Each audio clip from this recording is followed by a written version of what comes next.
Hey everybody, it's Krista and this is Bad at Keeping Secrets. And today I am welcoming Gabrielle Blair. Her second book, Ejaculate Responsibly. Sorry to hold it up. It's kind of cheesy, but I'm doing it anyway. Okay, let's see it together. Before this interview, I really wanted to see if Gabrielle would wear matching outfits with me again, because I don't know, is it wrong to call oneself a weirdo? Anyway, I didn't have my glasses with me, so we couldn't quite match. But anyway, thank you so much for doing this with me and for talking about Ejaculate Responsibly and kind of your story on how you got to this sort of like unlikely location. So can we talk a little bit about how you started Design Mom and started out sort of in the writing, blogging world and when that was? Yeah, you bet. So in 2006, I was on maternity leave. I had just had my fifth child. I now have six and they're not tiny anymore, but I had just had baby number 5. She was 2 months old. And I had had enough babies that I knew my body and brain well enough that I knew that if I wasn't doing something creative, I was going to get postpartum depression pretty badly. And I mean, I was going to get it anyway, but it was going to be debilitating if I wasn't doing something creative and that was engaging my brain. And so, so normally with the other babies, I would just like take a couple freelance clients, design a logo or some letterhead or, a website or that kind of thing. And I couldn't even imagine. I was like, that sounds overwhelming. I have like so many tiny children. Like I don't even want to do that. So I was like, what's something else I can do that has even less commitment than like a freelance client? And blogging was just kind of a thing. In fact, at work during my breaks, I would read blogs. They were just kind of starting out. I do remember Oh Joy. I remember Design Sponge. But they were so different than they ended up being. They were really more like almost like a pin. Like it would be like a photo with like a line, like, hey, look at these shoes I found. Like that was a blog post on a design blog. They would just be little, and you would do like multiple a day.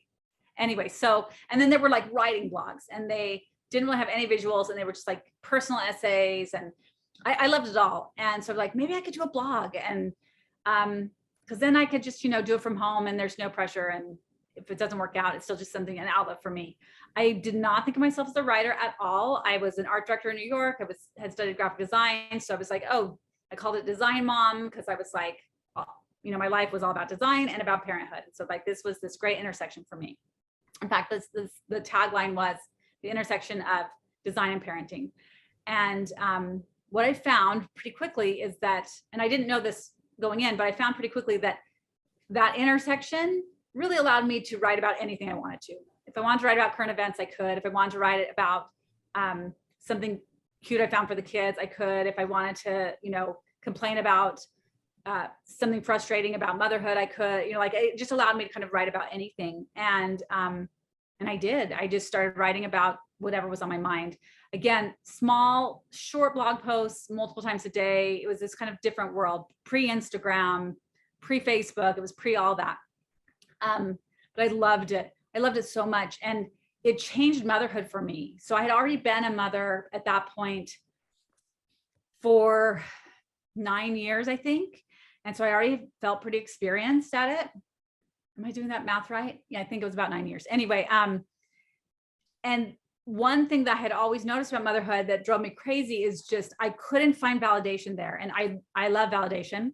And like at work, it was easy. You get a paycheck or promotion, or someone says, good job on that campaign or whatever it might be. So I could easily find validation there. But at home with the kids, I found it really frustrating because these were hard tasks. Like an example is, I remember finding a shoe for my toddler that wouldn't fall off, but was also cute and didn't have like characters on it. Like was like, I liked it and I could afford it. And we were just, my husband was in grad school, we were poor, and we didn't have a big budget for baby stuff, but and I remember finding a shoe that solved all the problems I needed. It stayed on.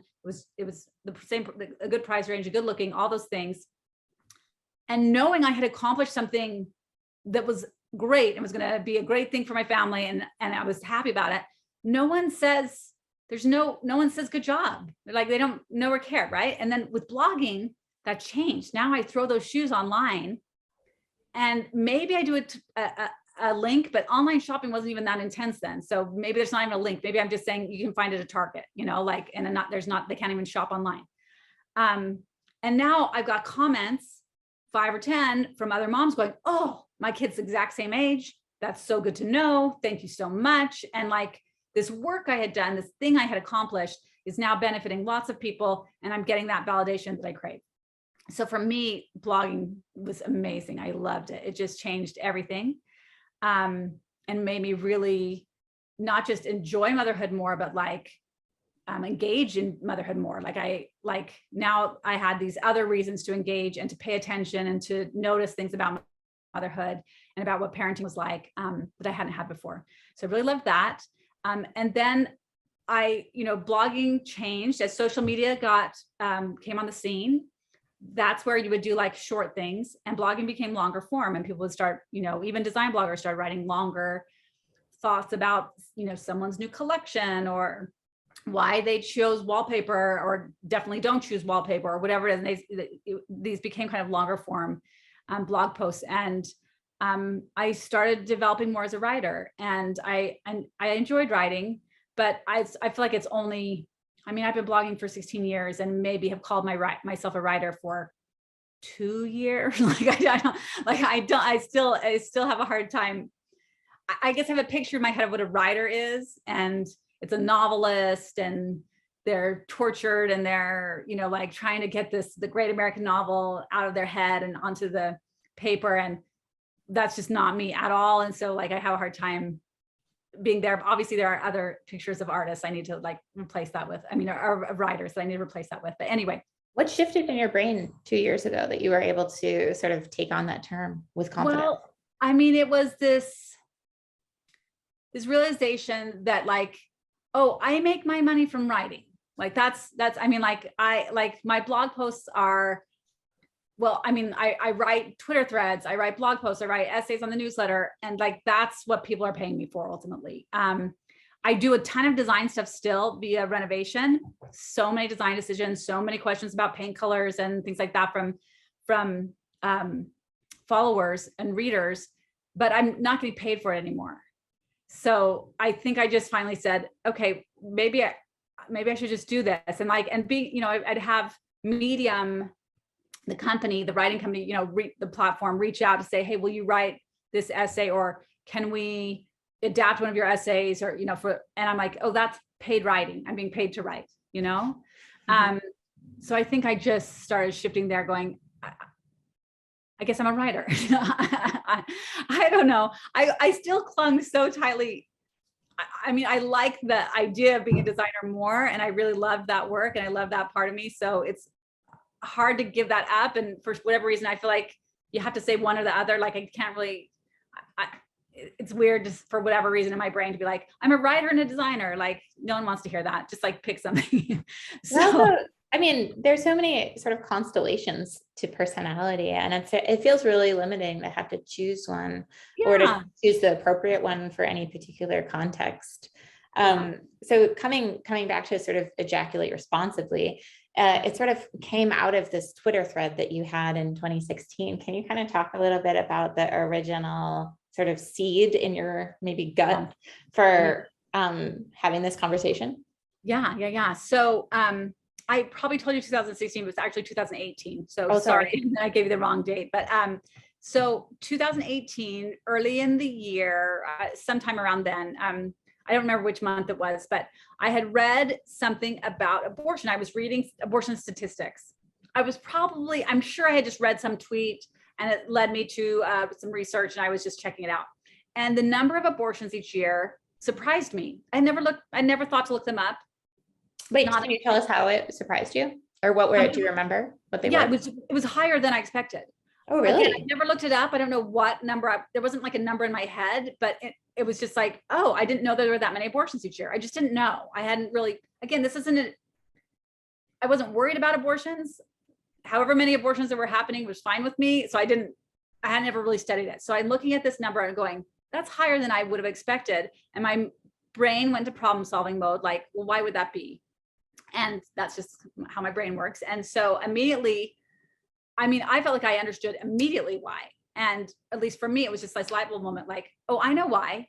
Oh, sorry, I'm missing a thing. So my brain was like, why would that be? Because, and where, I'm not saying this well. What surprised me, this high number surprised me because here's what I'm missing. I talk to women all the time, and I know that women are very careful with their bodies. Like, we don't even want to just go get a pap smear casually. That's like, you almost have to like mentally prepare for any kind of doctor's appointment, because we don't know how the medical world is even going to treat us as women, if they're going to take our pain seriously, any of that. And I know women are so careful with their bodies. So the idea that like someone would casually get a abortion or using abortion as birth control, like I was like, that makes no sense. That just makes no sense. If women don't even want to get a pap smear, it's not like we're like signing up super excited to like have many abortions. Like that doesn't, there's nothing about that would make sense to me. And so then I was like, okay, well, if that's the case, then why, then why are there so many unwanted pregnancies? Like what's happening there? If women would normally avoid having to have procedures done to their bodies, then what's happening? And that's where I had this click. I was like, oh, I know why. Birth control is really hard. And this is, by this time I have 6 kids. They're growing. I think my youngest was 9 at that point. And I've tried every form of birth control. I've tried the shot. I've tried the copper IUD. I've tried the pill, of course. I've tried spermicide. I the whole, like I'm going through the list. Yes, tried all the things, and the patch. Anyway. And I hated all of them. I mean, I was so grateful for them because I got to choose every time I had a baby, and I really got to choose that, and that's amazing. So they worked, but like I did not like how my body felt, and in addition to that, almost as bad for me with these young children was trying to maintain the birth control, trying to go to the doctor's appointments, get the prescriptions refilled, try something new if I just couldn't stand this one anymore. I'm troubleshooting, finding a doctor that worked with our insurance, just all that whole thing, getting childcare so I could go to the appointment, taking off work. I mean, whatever it was, like all of that was such a pain. Having to go to sit in the line to fill the prescription, which you can get it mailed now, but you got to maintain that as well. Like it's just all required so much of my brain for this thing that I was like, I just want to not have a baby until I'm ready. Like I'm not even asking for a lot here. And I don't know. So for me, it was like instantly like, oh, I know why there would be this many unwanted pregnancies, even though women are so careful with their bodies. It's because birth control for women is really challenging. It's expensive. It's hard to get. It requires a full physical exam to just get started. It doesn't work for up to a week, even once you start. So it's not, it's not effective at first. I mean, it's just really hard. So that's where my brain went. And then, my brain went, well, what about men? Like, what are their options? And then I really started down this rabbit hole going, wait a minute. When are men fertile? When are women fertile? Like I just started comparing men's birth control to women's. And the main birth control for men is condoms.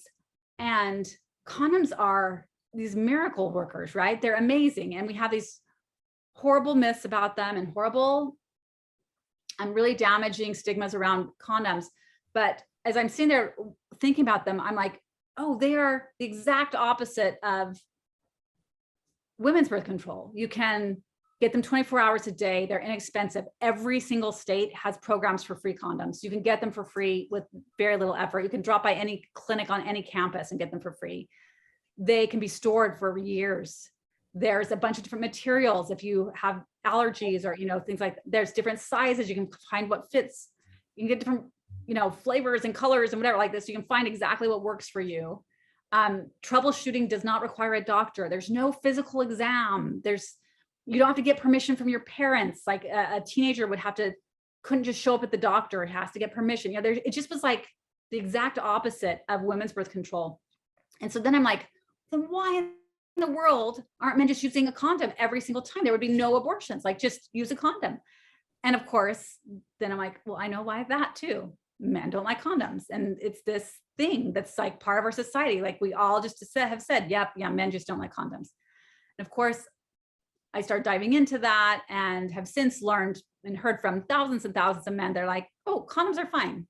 You just have to learn how to use them. You just have to practice. And then like, once you get the hang of it, you know how you like to lubricate, you know what kind of you like, you know your size. Size is a big issue. There's a lot of ego there, and sometimes it's hard to find the right size.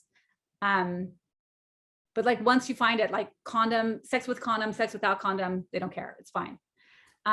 Anyway, that's sort of a side note, but that's how the thread came about, is me working through why were there so many abortions. So if you have all this birth control and women are so careful with their bodies, why would these be necessary?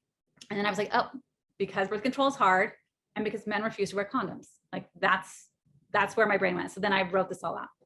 I think that there's another sort of thread in the book that you talk about the difference between vasectomies and ligation. Yes. Ligation. Yes. Can you talk a little bit about, because I think like comparing those two procedures, I think is also really illustrative of sort of the approach that we take on women's bodies versus men's bodies. Yes, absolutely. So as I wrote the thread, or as I developed it, I brought up vasectomies too.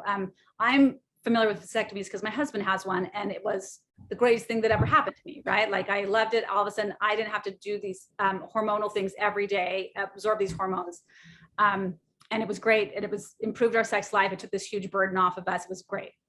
Anyway, so I was looking at vasectomies too and started doing research there. And they're often compared, tuballigations and vasectomies. Tuballigation, and they're compared because they're both considered permanent forms of birth control, one for women, one for women's bodies, one for men's.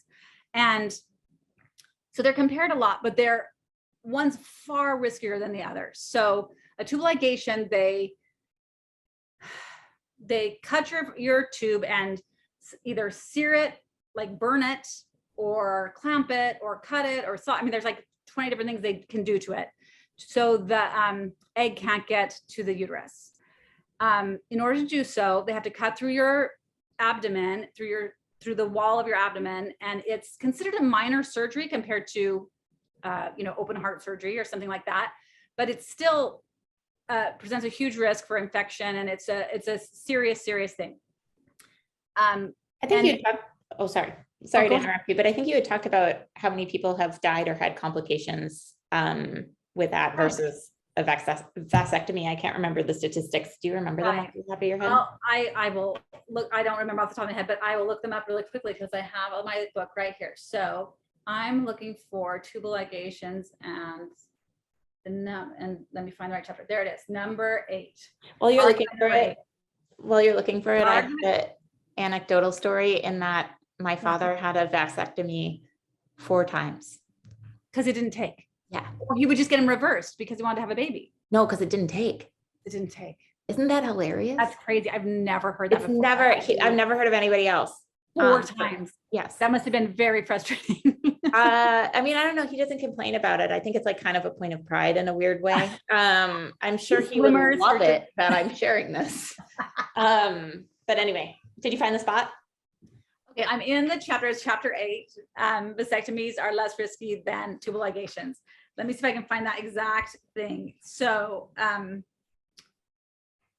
there was a quote from a doctor, as I think what you're talking about.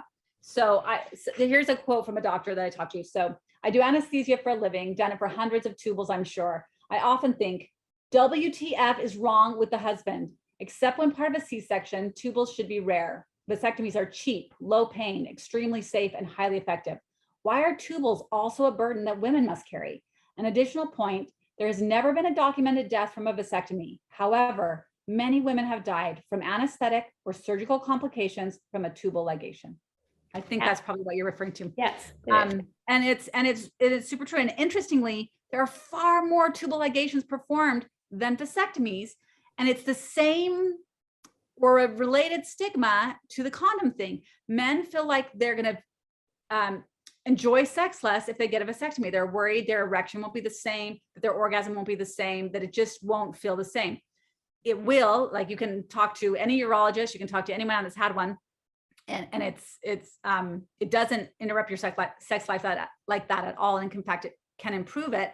But so far more women do this riskier thing than men do vasectomies because of these weird stigmas we have around men and responsibility for sex. And we just do not teach it correctly. And, you know, a big part of what I want to have happen with this book is to change some of these conversations, redirect the conversations about abortion, but also really refocus our conversations about vasectomies, about condoms, and about what men can and should be doing. I think it's really interesting. Another point you make in the book that I thought was like really eye-opening for me was the difference between voluntary ejaculation or involuntary egg release. Yeah. And ovulation versus voluntary ejaculation. So that's one of the early arguments. And I just try and point out that I can never choose when my egg ovulates. Something interesting that I didn't know until I researched the books. I mean, of course I'd heard, oh, everyone's cycle is different, but the advice I was given as I started birth control, and anytime I've been to the doctor where I've had questions about my menstrual cycle, the guidance that's generally given is, oh, you will ovulate 2 weeks after the first day of your last period. I don't know if you've ever heard that. That's always, that's sort of the guideline. And it's just the general guideline. It turns out that's just not true. Like there's a lot of research, and what it is like, even if you have a 28-day cycle that's like super concise, or a 30-day cycle, whatever, like you have like a really regular cycle, within that cycle, there is a 10-day period where you could ovulate, even though you're starting your period on the same time, you know, every 4 weeks.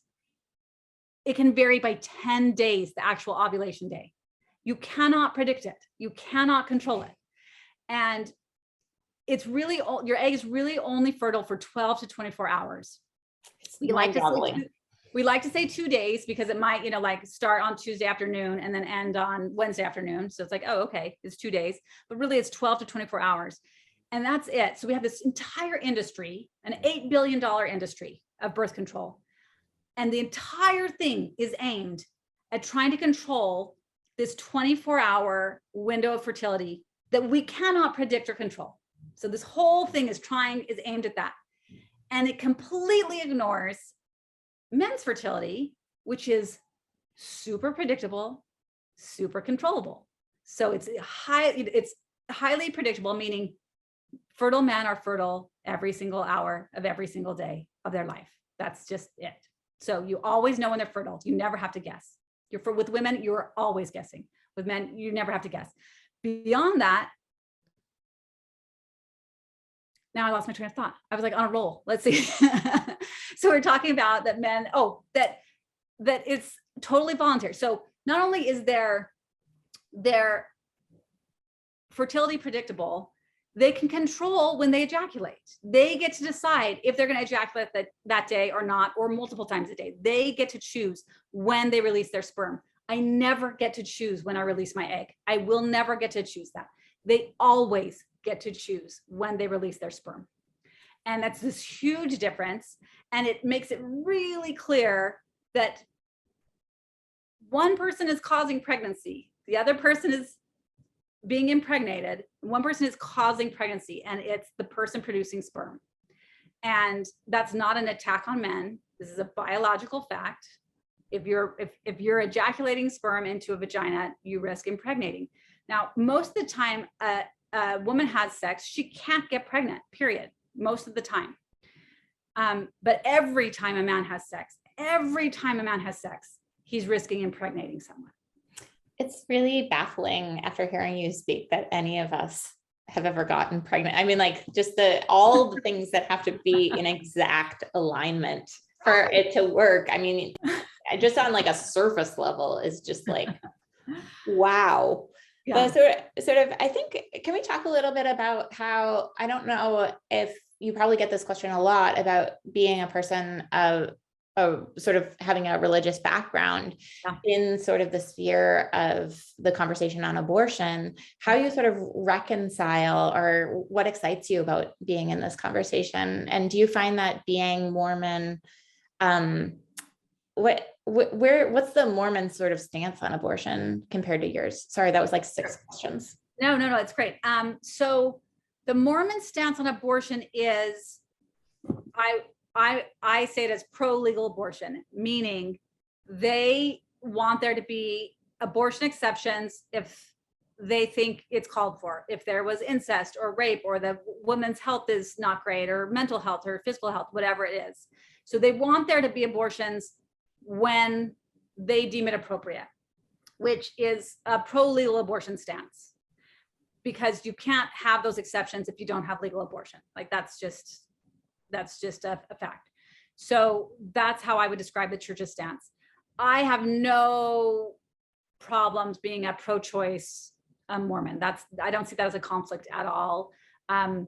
Basically, the church stance, they don't want to describe it that way, but it's pro-choice. It's them saying, well, we want to be able to choose to have an abortion. We want the woman to be able to choose to have an abortion in certain cases. That's pro-choice. Like that's choice. Now it's a limited pro-choice. It's not, they certainly don't, they would not call themselves pro-choice. But from my point of view, I'm like, I know you're not comfortable calling yourself pro-choice, but that's a pro-choice stance. Fine. But beyond that, there's nothing in Mormon doctrine, and I've thought about this and studied about this as it relates to abortion as much as any Mormon has. There's just nothing there that is in conflict with abortion. There's just nothing about how we think of what happens after death, what happens to the soul, all those kinds of questions. There's nothing there that's in conflict with abortion. There's nothing in our doctrine that would treat abortion any differently than a miscarriage. There's just not. So I'm fine with that. Where Mormonism has actually, I think, been a positive tool for me in this conversation is I can bring in people to the conversation that don't agree with me politically and don't agree with my stance on abortion, which is pro-choice. But I can bring them into the conversation when I say I'm Mormon, or if I'm, kind of mention my Mormonism, because there are assumptions that they're going to make. There are assumptions about my politics and my beliefs that they're going to make. Although the reality is there are millions and millions of Mormons all over the world. So the idea that all of us believe the exact same thing is not realistic. But anyway, there are assumptions that they're going to make, and I can use those assumptions to my benefit and get them to maybe read something I've written or enter into a conversation with me that they otherwise wouldn't be willing to because of those assumptions. So I think of my religion as a tool here in these conversations. Oh, I totally agree. And I think the way that you do it sort of matter-of-factly and openly, and sort of, you do it in a really respectful way. I think for everybody on all sides of the sort of argument. This reminded me when you were talking about how, I think it was birth control trying to appeal to the Pope, and what sort of happened, why we have the explanation, or why we have a break in when we take birth control, why we have that 1 week period. Can you tell that story? Yeah, it's a standout story in the book. Lots of people ask me about it. So I know it stands out, and I hope anyone who reads it will get a chance to read that. So what happened was they're developing the pill, and they know the Catholic Church and the Pope is against birth control, but they wonder if they could make it more appealing. Like, okay, well, we're gonna make a birth control that just looks like our natural cycle. So what happens with the birth control pills, when you buy them now, and ever since the beginning, when you buy them, there's a set of 28 pills. So for 4 weeks, 7, 7, 7, 7. 3 of those weeks are a hormone that's doing the actual work. And then 1 week is just like a sugar pill. It's nothing, it's a placebo. And that 4th week, when you take that pill, you have what's called breakthrough bleeding. It looks like a period. It feels like a period. It's not a period, meaning there's not an egg being released. It's not your uterus cleaning itself, like cleansing, what is it called? Losing its liner. It's not a period, it's breakthrough bleeding. It's not menstruation, but it looks like menstruation. So that week of the sugar pill, 100% unnecessary. Don't need it. Doesn't help you prevent pregnancies. It's not necessary even a little bit. But they built it in with the hope that, hey, look, she's just having a normal period. Look, it just looks like a period. That with the hope that if it looked like that the Pope would say, okay, that's fine. That doesn't really count as birth control. That's fine. The Pope did not agree to that. And yet we still have this week, and it causes unnecessary complications. It causes mistakes so that people aren't taking the pills right when they're supposed to, which again can cause an increase in unwanted pregnancies, which can cause an increase in abortion. Like all these things are unnecessarily complicated. These things we're asking women to do are unnecessarily complicated because men in power are trying to make things more palatable for other men in power. And ultimately these things end up increasing abortion, not decreasing it, despite their claims that they really care about abortion and they really want to see it go away. Nothing in their actions says that. Nothing in their actions of these powerful men actually shows that they care about abortion. And we just saw it with Herschel Walker, who's said there should be, no abortion, no exceptions. He's running for office. And then I think it was 2 days ago, they said an actual receipt for an abortion from a clinic that he paid for, because he doesn't actually care about abortion. He doesn't care if anyone has abortion. He's happy to pay for abortions. He's fine with it. He just says this stuff as a show to get a vote. He doesn't actually care. And that's true for, so many of the men that are, again, grandstanding about abortion. I mean, they could easily stop, men could easily stop abortion without ever making a new abortion law, without even mentioning women, just by ejaculating responsibly. And they choose not to. Well, thank you so much for being part of, we're totally over time. I really, really appreciate sort of this ingredient to the conversation. I think about adding it to family planning and resources and support systems. And I think that this is a really new addition to the conversation that's really revolutionary. I'll put the links in the newsletter to pre-order Ejaculate Responsibly.